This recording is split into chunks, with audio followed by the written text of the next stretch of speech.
બધાના એકી સાથે હાથ ઊંચા અહીંયા છો માથે ખભે સામે કાને આંખે નાકે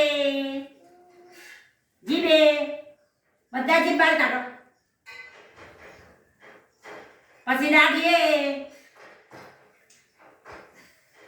પેટે કમરે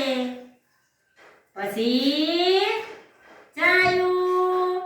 નીચાલે અવાજ કરો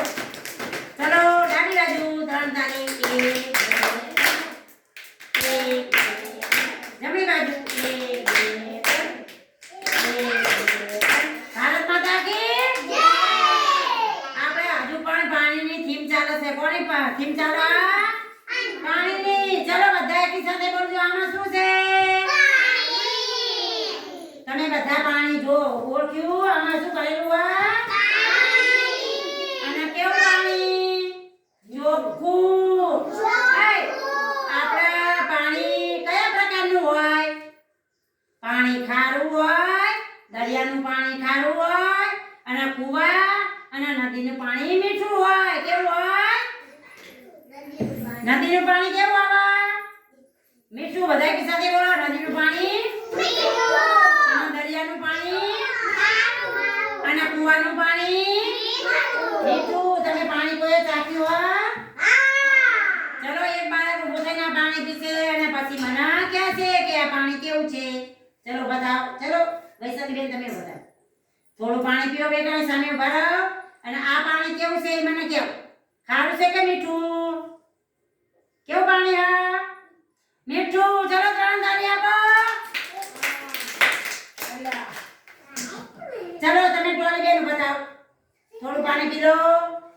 ટોલીબેન આજા બેટા આજા સારું ચલો તમે બતાવો બેન પાણી ચાખો પાણી કેવું સામે ઉભા રહો આમ સામે કેવું પાણી હા મીઠું સરસ તાળી પાડો આપણે જે પાણી પીએ ને ચોખ્ખું અને મીઠું છે હંમેશા પાણી કેવું પીવું જોઈએ ચોખ્ખું અને મીઠું અને ગાળીને પાણી પીવું જોઈએ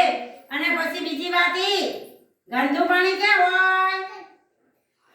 જે અમુક ખાડા ભરેલા હોય ને અમુક નહીં ગટરમાં પાણી વહેતું હોય જે નહીં ધોઈને પાણી જતું હોય પછી જે ખાડા ભરેલા હોય એ પાણી કેવું હોય તમે ગંદુ પાણી કોઈ જોયેલું ક્યાં ગંદુ પાણી જોયું તમે બધાએ